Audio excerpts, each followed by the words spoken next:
Okay, once again, good morning. Good morning to our daily postil. No? The moment to worship God, to praise God, to meditate on the words of God. So, if you are new, please like and share and amplitude this message. So, we need to reach out to the rest of the world. No? The word of God must be preached, must reach out every people, every corner in the world, because that is the most important thing in order to build the kingdom of heaven, in order to prepare for the coming of the Lord Jesus Christ. That means the word of God must reach out every corner of the world.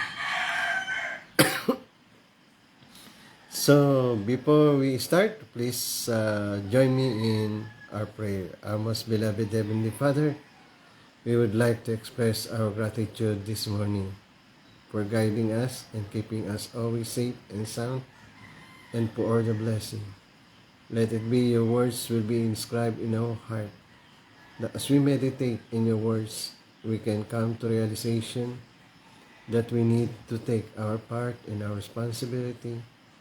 Thank you for everything. Thank you for your guidance. Please be with us. In Jesus' name, amen. Okay, so once again, good morning and welcome to our daily postil. So our topic for today is God be with us. You know? Or should I say, let us be with God. You know? Oh, we need to put God in our system, in our society. So when you are trying to have a habit, right? When you are trying to have a habit, so what you are going to do is to constantly practice it. I remember when I was practicing guitar, it's very hard. You need to touch your hand and then put it on the fret of the guitar, no? And then every now and then you need to move your finger with another hands, no, in order to fret. And it's difficult to make a good sound in the guitar. But constantly practice and practice and practice and practice, then what happens? It becomes the system. No? It becomes the system of our body. So similarly, that is our way to become godly, our way to become one with God. That means we need to put our Lord Jesus Christ in our life so that it become a part of our system. As the Lord says, no, this is my body, no, take this, eat my flesh and eat my body. That means our Lord and Savior Jesus Christ, the Word of God, our Heavenly Father, the Holy Spirit must become part of our system. And then we need to acquire God in our life. We need to acquire our Lord Jesus Christ in our life. It means to say that the Lord Jesus Christ, our Heavenly Father, must become part of our system. Just like when we have a habit. If your habit is basketball, volleyball, softball, whatever habit that, it becomes a part of your life, your system. Why? Because of you are doing constant practice. So that means God must be with us every day, every seconds, every hour. It says in John chapter 13 verse 34-35, I give you another commandment. That commandment is love one another. And they will know you if you love one another. Love one another. So that means for God to be with us. That means we need to practice to love one another. We need to practice to love God. We need to practice to love the Word of God. We need to practice to love, to do goodness.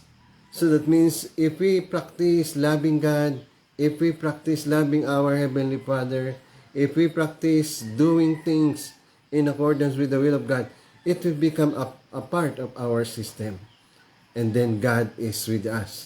As we move with goodness, as we move by the Holy Spirit, as we move because of our Lord and Savior Jesus Christ, As we move because of our Heavenly Father, it becomes a part of our system. And then naturally, God is with us. We need to have God in our life. We need God in our society. We need God in our nation. We need God in our world today.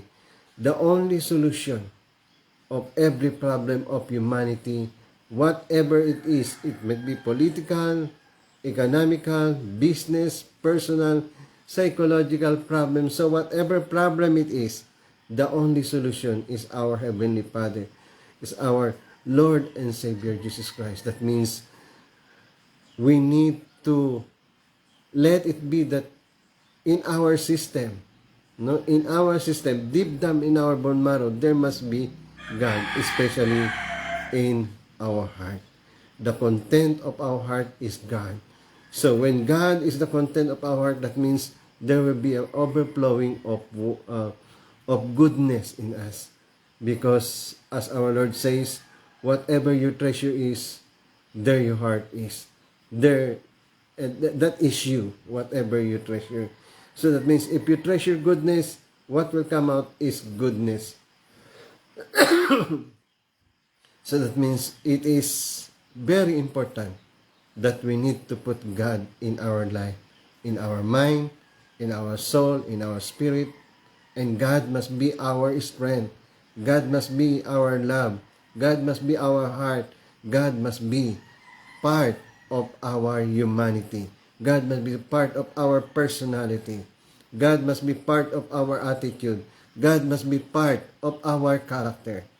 So that means God, we must become the reflection, the resonance of godliness. The image and likeness of God must be seen in us. And then from that, that means God is with us. In order for God to be with us, first and foremost, naturally we need to come to God. We need to repent. We have to acknowledge that we are not worthy, no? That we fall short, no? On the mercy and grace of God. That means we need to surrender ourselves to God by way of repentance, and then accept our Lord and Savior Jesus Christ, and then practice the Word of God. So thank you for everything, and God bless, and hope to see you again for another daily posting.